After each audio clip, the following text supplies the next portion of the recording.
Welcome to Unit 7.3. Today we're going to be talking about sketching slope fields. So a slope field is just a graph that represents a differential equation on an xy plane. And it just shows the slope of a particular solution, what we were finding on our last subunit. So before we start graphing our little particular solutions, I'm going to go over what the small particular solutions look like with whatever your slope is or your derivative is.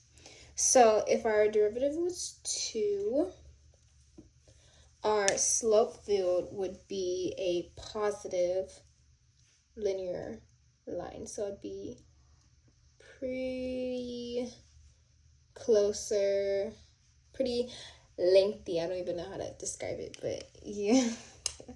If our slope was 1, you will see the difference. So what I'm talking about.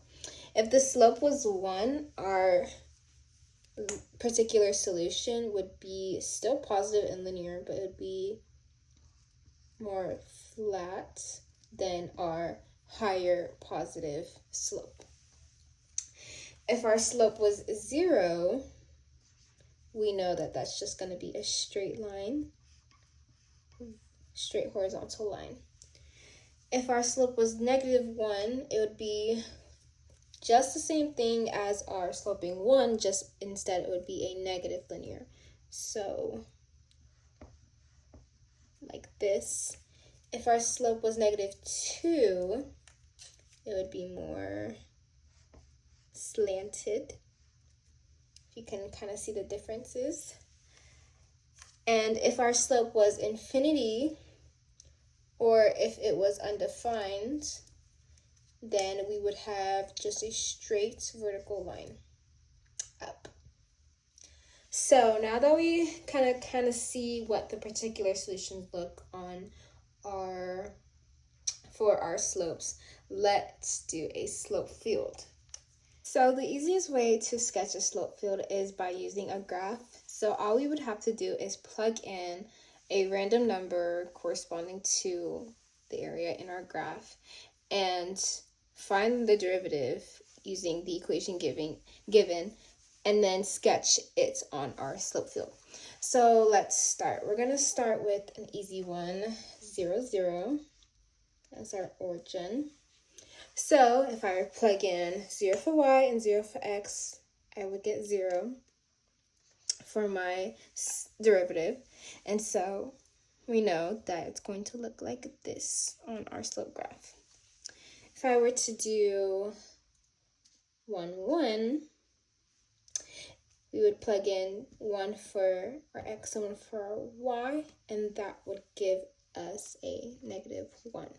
So remember, a -1 on 0.11, that's just gonna look like kind of like that. If we were to do 2, 2, 2 times 2 is 4, 2 minus 4 is a -2. So let's do -1, -1, -1 for x, -1 for y would give us a +1. So on 1, 1, it would look like this. If we were to do -2, -2, that would give us -2 times 2 equals -4, -2 minus -4 would give us a 2. And so on -2, -2, we get a +2. That would look like that. And so we can plug in as much numbers in our x's and our y's to find our slope, how many times we get to fill up every single particular solution in our slope field. And at the end of it, you would see kind of like a pattern in the slope field. So that would kind of help you. But for now, we're just going to do a few points. So that's how you would sketch a slope graph. Thanks for watching.